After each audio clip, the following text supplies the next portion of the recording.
কথায় আছে না, ফেলে কেন দিবি যে ওকে দিয়ে দে। যেটা সাবজেক্ট বলার জন্য আমরা টাইম চেয়েছিলাম, আমি বিশেষ করে আমাদের দমকলের বিধায়ক স্বাস্থ্যের উপরে বলতে চেয়েছিলাম, সময় তো সেখানে দেওয়া হয়নি। আজকে ওই ফেলে কেন দেবে, দিয়ে দাও। তারা তো মার্কেটেই নাই আজকে। গতকাল রাজ্যের মুখ্যমন্ত্রী 21শে জুলাই নিয়ে যত রকম ভণ্ডামি ছিল ফাঁস করে দিয়েছে, তারপরে কি করে 21শে জুলাই এরা পালন করছে অন্তত সেটা ভাবার বিষয়। এবং আমাদের রাজ্য থেকে যেভাবে 250 কোটি টাকা আরো বরাদ্দ করা আছে, এটাকে সাধুবাদ জানিয়ে আমি আশা করব পশ্চিমবাংলার মৃতপ্রায় উচ্চশিক্ষা ব্যবস্থাকে মন্ত্রীর নেতৃত্বে আগামী দিনে উচ্চতর স্তরে নিয়ে যাবে। পশ্চিমবাংলার যে গীত গৌরব আবার ফিরে আসবে, পশ্চিমবাংলা দেশকে আবার রাখবেন মাননীয় সদস্য শ্রী নৌশাদ সিদ্দিকী। সময় 25 মিনিট।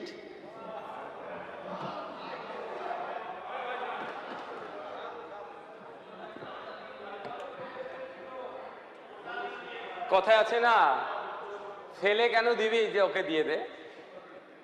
যেটা সাবজেক্ট বলার জন্য আমরা টাইম চেয়েছিলাম, আমি বিশেষ করে আমাদের দমকলের বিধায়ক স্বাস্থ্যের উপরে বলতে চেয়েছিলাম, সময় তো সেখানে দেওয়া হয়নি। আজকে ওই ফেলে কেন দেবে, দিয়ে দাও। তারা তো মার্কেটেই নাই আজকে। গতকাল রাজ্যের মুখ্যমন্ত্রী 21শে জুলাই নিয়ে যত রকম ভণ্ডামি ছিল ফাঁস করে দিয়েছে, তারপরে কি করে 21শে জুলাই এরা পালন করছে অন্তত সেটা ভাবার বিষয়। ধন্যবাদ স্যার আমাকে উচ্চশিক্ষা বিভাগের ব্যয় বরাদ্দ প্রস্তাবের উপরে বলতে দেওয়ার জন্য। ডিমান্ড নম্বর 70 মাননীয় মন্ত্রী শ্রী জগন্নাথ চট্টোপাধ্যায় স্যারের নিয়ে আসা এই বাজেটের উপরে আমি কিছু আলোচনা করব। স্যার, এই অর্থবর্ষে 7,168 কোটি 61,18,000 টাকা বরাদ্দ করা হয়েছে, যেটা গত অর্থবর্ষের তুলনায় অবশ্যই বেশি। 2025-26 অর্থবর্ষে 6,593.58 কোটি টাকা বরাদ্দের কথা হয়েছিল। স্যার, প্রশ্ন থেকে যায়, বরাদ্দের অঙ্ক দিয়ে কিন্তু গুণগত মানের পরিবর্তন কোনোদিন হয় না। তাই প্রথমে অনুরোধ করব, যে টাকা বরাদ্দ করা হয়েছে বা বাজেটে রাখা হয়েছে, ওর যেন সম্পূর্ণটাই খরচ করা হয়। অন্যথায় আমরা দেখেছি, বিশেষ করে পশ্চিমবাংলা দুটো পিছিয়ে পড়া জাতি, এক আদিবাসী আর এক সংখ্যালঘু মুসলিম জাতির, এদের নামে বরাদ্দের পরিমাণ ডে বাই ডে বৃদ্ধি হতো, কিন্তু খরচের সময় এন্ড অফ দ্য ইয়ার আমরা দেখতাম প্রায় 30%, 40% খরচ হতো না। আমি এক্ষেত্রে উচ্চশিক্ষার মতো একটা গুরুত্বপূর্ণ বিষয়, যে শিক্ষা ব্যবস্থাকে বিগত 15 বছরের সরকার তিলে তিলে ধ্বংস করেছে, সেই ধ্বংসপ্রাপ্ত জায়গা থেকে টেনে তুলে নিয়ে আসার জন্য অবশ্যই সময় লাগবে, কিন্তু তার নির্দিষ্ট পরিকল্পনা হওয়া তো অবশ্যই জরুরি। সাথে সাথে যে টাকা বরাদ্দ করা হচ্ছে সেটা যেন সঠিকভাবে সঠিক জায়গায় খরচ করা হয়। স্যার, আমাকে যে বিষয় আজকে বলতে দেওয়া হয়েছে, শিক্ষা বিষয়ক, বিশেষ করে উচ্চশিক্ষা। বিগত 15 বছরের সরকার পশ্চিমবাংলায় যে প্রতিষ্ঠানগুলোকে ধ্বংস করেছিল, তার মধ্যে অন্যতম একটা প্রতিষ্ঠান এই শিক্ষা ব্যবস্থাটাকেও তারা ধ্বংস করেছিল, এবং তার প্রমাণ আজকে বিভিন্ন ইউনিভার্সিটি কলেজে আমরা দেখতে পাবো।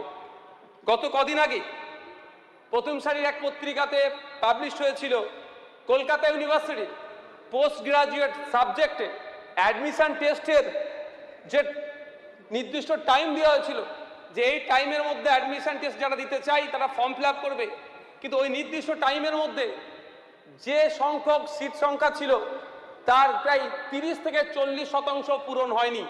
ফলে বাধ্য হয়ে কলকাতা বিশ্ববিদ্যালয়ের কর্তৃপক্ষ আবার একটা ডেট এক্সটেন্ড করছে। কিন্তু একটা সময় ছিল, কলকাতা বিশ্ববিদ্যালয় থেকে শুরু করে বিভিন্ন কলেজে, বিশ্ববিদ্যালয়ে অ্যাডমিশন নেওয়ার জন্য তাড়াহুড়ো হতো, কে অ্যাডমিশন পাবে কি পাবে না। আমি ওখানে সায়েন্স নিয়ে পাবো, আর্টস বা কমার্স, যে কোনো সাবজেক্টই হোক না কেন, ওখানে আমি আমার মেরিট লিস্টের নাম আসবে কি আসবে না, এটা নিয়ে কম্পিটিশন হতো।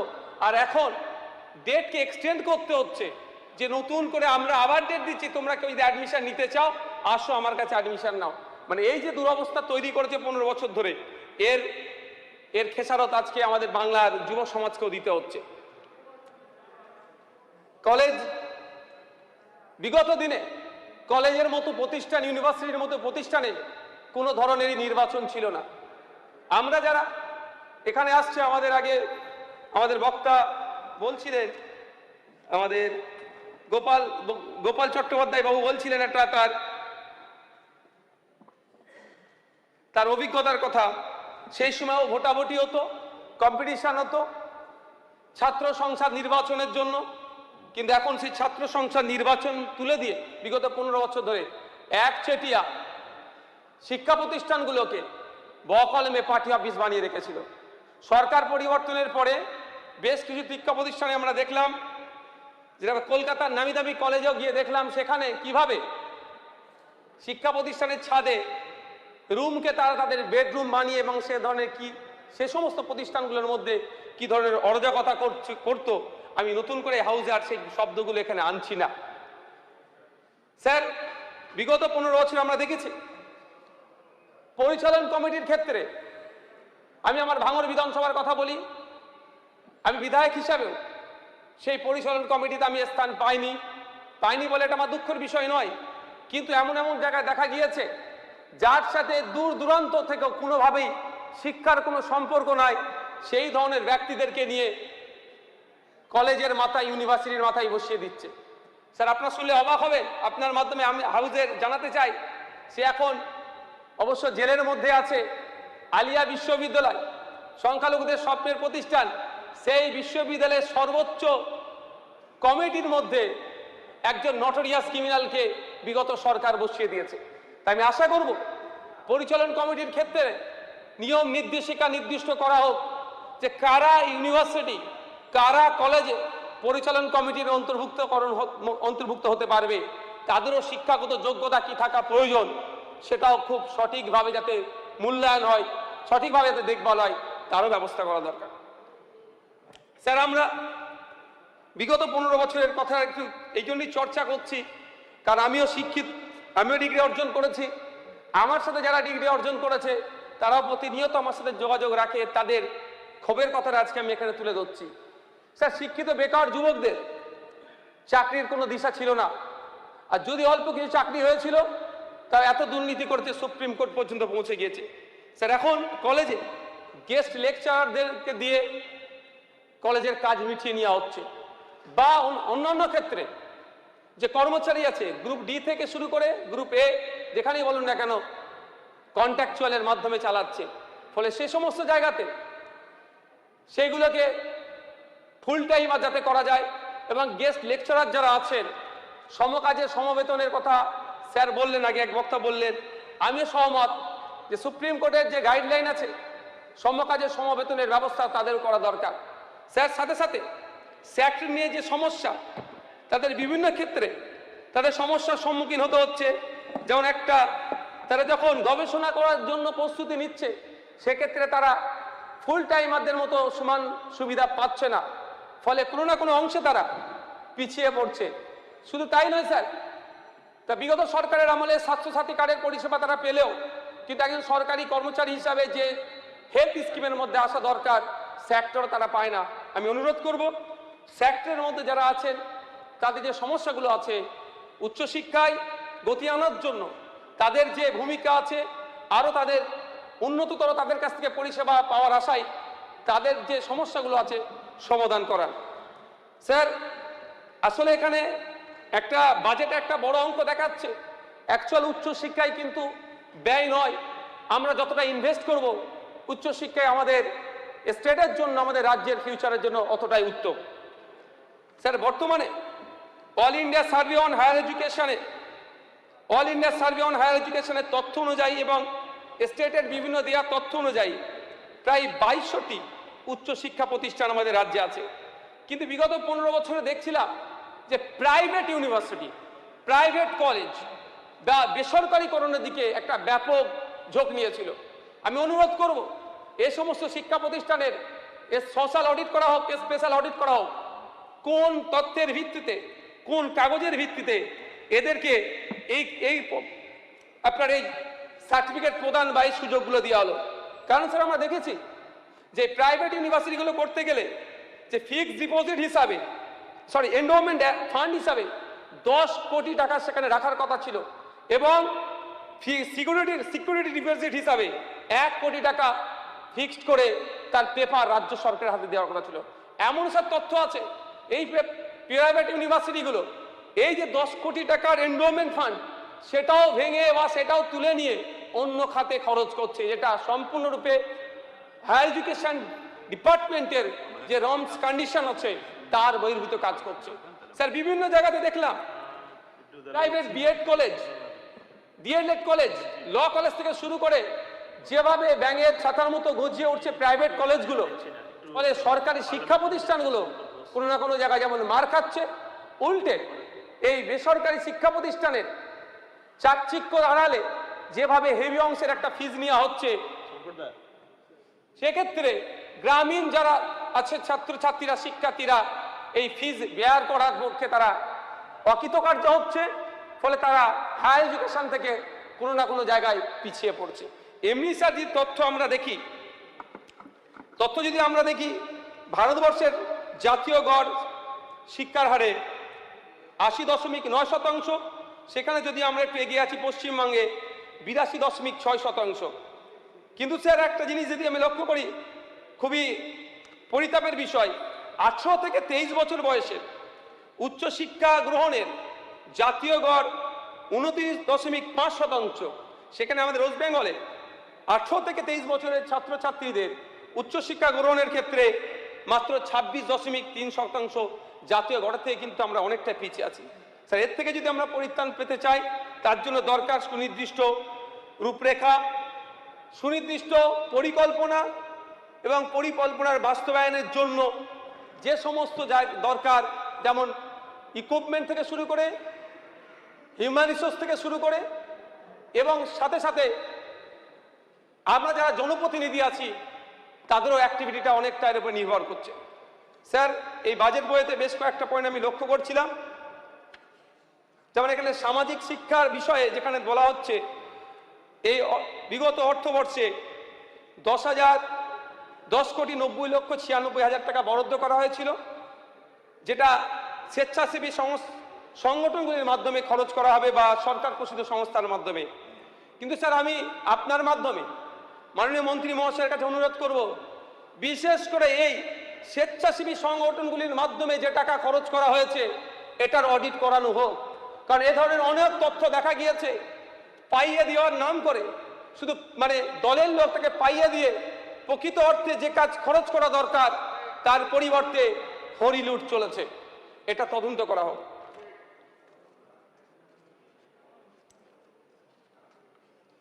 স্যার স্টুডেন্ট ক্রেডিট কার্ড প্রকল্পের কথা আমরা পূর্বেকার বক্তারা চর্চা করেছে, আমিও গ্রাম থেকে এসেছি, গ্রামীণ সমস্যা এটা একদম, যে কোনো রকম জামানত ছাড়াই সর্বোচ্চ 10 লক্ষ টাকা একজন ছাত্র শিক্ষা ঋণ হিসাবে পেতে পারে।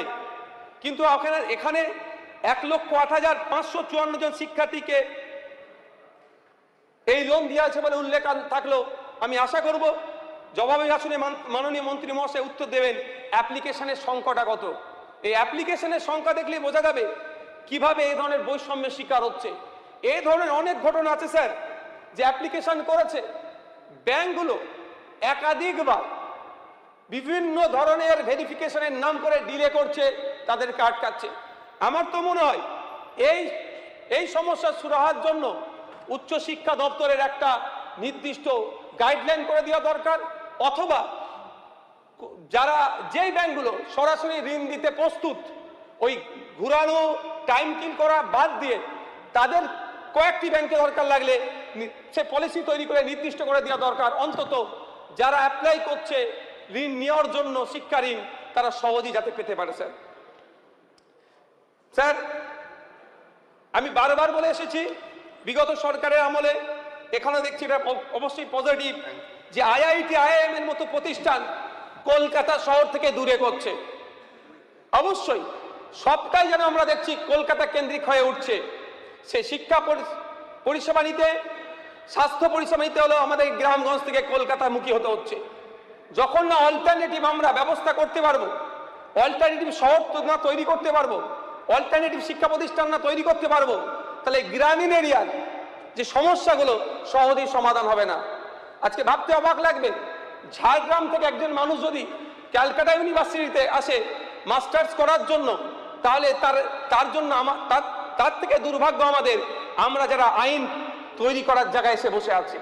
স্যার এটাকে সাধুবাদ জানাই। শুধু এটা নয় স্যার, আরও যে শিক্ষা প্রতিষ্ঠান বাড়ানো দরকার, কলকাতা লাগোয়া নয়, প্রত্যন্ত এলাকাতে বেশি বেশি শিক্ষা প্রতিষ্ঠান তৈরি করলে যে তথ্য দেখা যাচ্ছে, শহর থেকে গ্রামীণ এরিয়ার মহিলারা শিক্ষায় পিছিয়ে আছে, তাহলে এই বৈষম্য দূরীকরণ হবে। ঝাড়গ্রামে স্যার আদিবাসী বিশ্ববিদ্যালয় স্থাপনের কথা বলা আছে, অবশ্যই এটাকে সাধুবাদ জানাবো। এখানে বিরোধিতা করার কোনো জায়গা নাই, কিন্তু প্রশ্ন থেকে যাচ্ছে স্যার, আদিবাসীদের জন্য কত % সংরক্ষণ হবে, এর পলিসির কথা কিন্তু এই বাজেটে স্পষ্ট নয়। আমি আশা করব আদিবাসী সম্প্রদায়ের একটা হেভি অংশের মানুষের যাতে এই ইউনিভার্সিটিতে সংরক্ষণ থাকে, সেটাও ঘোষণা করা হোক। শুধু তাই নয়, এটা কোন মাধ্যমে পড়ানো হবে? আদিবাসী সমাজের দীর্ঘদিনের দাবি সাঁওতাল মাধ্যম শিক্ষা বোর্ড, কিন্তু তারা এখনো পর্যন্ত পায়নি। আমি আশা করব সরকার আগামী দিনে সেটা নিয়ে ভাববেন এবং সাঁওতাল মাধ্যম শিক্ষা বোর্ডের ব্যবস্থা করবেন। কিন্তু এই ইউনিভার্সিটি কোন মাধ্যমে পড়ানো হবে, কোন সাবজেক্ট কি ডিপার্টমেন্ট থাকবে, সে নিয়েও কিন্তু ধোঁয়াশা থেকে গিয়েছে। স্যার আমাদের ওয়েস্ট বেঙ্গলে নতুন একটা ইনিশিয়েটিভ নিয়েছে সরকার, অবশ্যই এটা খুব ভালো জিনিস, যে স্পোর্টস ইউনিভার্সিটি। বিগত সরকারের আমলে একটা প্রাইভেট ইউনিভার্সিটি, স্পোর্টস ইউনিভার্সিটির বিল পাস হয়েছিল, অল্প একটা কাজে শুরু হয়েছে। অবশ্যই স্যার এটা গুরুত্বপূর্ণ একটা বিষয়, কিন্তু শুধু একটা স্পোর্টস ইউনিভার্সিটি করে দিলে খেলার মান উন্নততর হয়ে যাবে, এটা আমি একবারের জন্য বিশ্বাস করি না। তার আগে স্যার ইন্টার কলেজ যে টুর্নামেন্ট হতো, ইন্টার ইউনিভার্সিটি যে টুর্নামেন্ট হতো, স্পোর্টস ফ্যাকাল্টি বা স্পোর্টস ডিপার্টমেন্টের যে দুরবস্থা আছে, সেইগুলো কিন্তু আমাদেরকে দূরীকরণ করতে হবে। ইউনিভার্সিটিতে গেলে দেখা যাবে যে স্পোর্টস অফিসার সেখানে খুঁজে পাওয়া যায় না, সে পদ শূন্য হয়ে পড়ে আছে। এইগুলোও কিন্তু দ্রুততার সাথে নিয়োগ করতে হবে।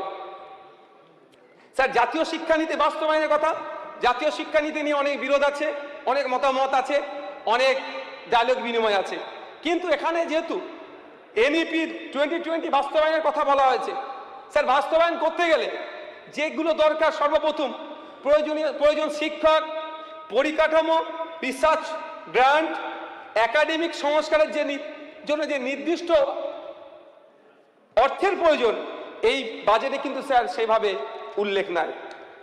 স্যার উচ্চশিক্ষায় নারীদের ক্ষমতায়নের জন্য যে প্রজেক্টটা নিয়ে এসেছে, অবশ্যই স্যার পজিটিভ, কিন্তু এখানে আমি একটা কথা বলতে চাই, শুধুমাত্র নারীদের এই উচ্চশিক্ষায় নারীদের পার্টিসিপেন্টের কথা বললে হবে না, ডেটা কিন্তু স্যার আলাদা বলছে।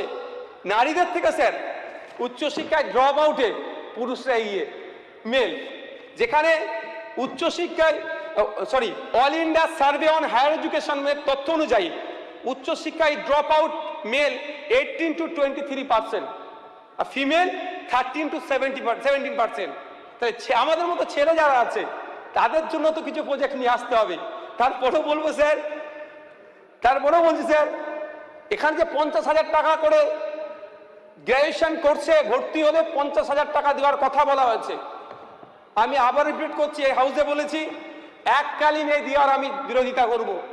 আমি মন্ত্রী মহাশয়কে বলবো এটা বিবেচনা করা দরকার, কারণ আমরা বিরোধী দল, বিরোধিতার জন্য বিরোধিতা করব ওটা নয়, রাজ্যের ভালোর জন্য অবশ্যই বিরোধিতা করব। তো এককালীন অ্যাডমিশন নিলেই পেয়ে যাবে যদি এই ধরনের হয়, তাহলে যে কেউ অ্যাডমিশন নিল, 50,000 টাকা তার ব্যাংকে ক্রেডিট করিয়ে নিল, তারপরে যদি উচ্চশিক্ষা থেকে সে দূরে সরে যায়, তাহলে এই যে লক্ষ্য নিয়ে এই ফান্ড বরাদ্দ করা হচ্ছে, প্রায় ফান্ডের পরিমাণ 1000 কোটি টাকা, তাহলে কিন্তু লক্ষ্য পূরণ হবে না। তাই সেমিস্টার ওয়াইজ 3টে পার্টে বা 4টে পার্টে কোর্স কমপ্লিট করার সাথে সাথে সে 50,000 টাকা ব্রেক আপ করে তাদের যদি দেওয়া হয়, এইটাও ভাবনা চিন্তার মধ্যে আমি মন্ত্রী মহাশয়কে একবার কথা বলবো। স্যার বলছিলাম যেটা, যে ছাত্র পুরুষরা বিশেষ করে মেল স্টুডেন্ট যে কতটা ড্রপ আউট হচ্ছে, 2023-24 অর্থবর্ষের all India survey on higher এডুকেশনের সেন্ট্রাল পোর্টালের তথ্য অনুযায়ী, সেন্ট্রাল পোর্টালে ওয়েস্ট বেঙ্গলে 3 লক্ষ মহিলা এনরোল করেছিল, সেখানে পুরুষের সংখ্যা মাত্র 2.3 লাখ, প্রায় 70,000 পুরুষ ওখানে কম আছে স্যার। স্যার বক্তব্য আমি স্বামী বিবেকানন্দ মেরিট স্কলারশিপ প্রদানের কথা বলা আছে। স্যার আমি সাধুবাদ জানাবো। স্যার আমি এতটুকু বলবো, এটাকে উৎসাহ প্রদান বললেও চলে, কিন্তু যারা আর্থিকভাবে স্বাবলম্বী, যাদের পরিবার আছে, তারা যারা ভালো রেজাল্ট করছে, অন্তত তাদেরকে উৎসাহ দেওয়ার জন্য নতুন কোনো কিছু প্রকল্প নিয়ে আসো। পরিশেষে স্যার এইটুকুই বলবো, আমি ভাঙড় বিধানসভা থেকে এসেছি। 1998 সালে একটি ভাঙড়ে কলেজ তৈরি হয়েছিল। সেখানে অনেক কোর্স এখনো মডার্ন কোর্স এখনো সেখানে চালু করা হয়নি। আমি আশা করব সেখানে চালু করা হোক। আর রাজ্যের মহিলাদের উচ্চশিক্ষায় শিক্ষিত করার জন্য 6টি কলেজের কথা বলা হয়েছে। আমি অনুরোধ করবো এটাই যে ভাঙড়ে একটা মহিলা ডিগ্রি কলেজ স্থাপন করা হোক, যাতে করে শিক্ষার গুণগত মান বাড়বে। শেষ স্যার, যাদবপুর ইউনিভার্সিটিকে ইনস্টিটিউট অফ এমিনেন্সের আন্ডারে আনা হয়েছে।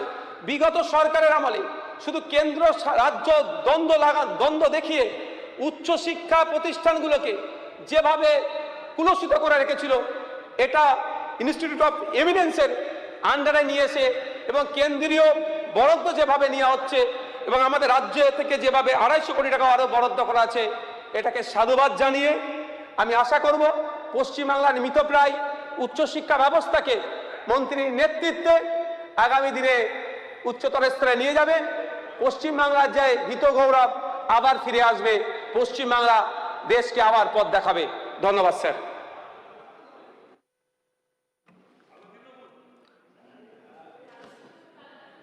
ধন্যবাদ মাননীয় শ্রী নওশাদ সিদ্দিকী মহাশয়।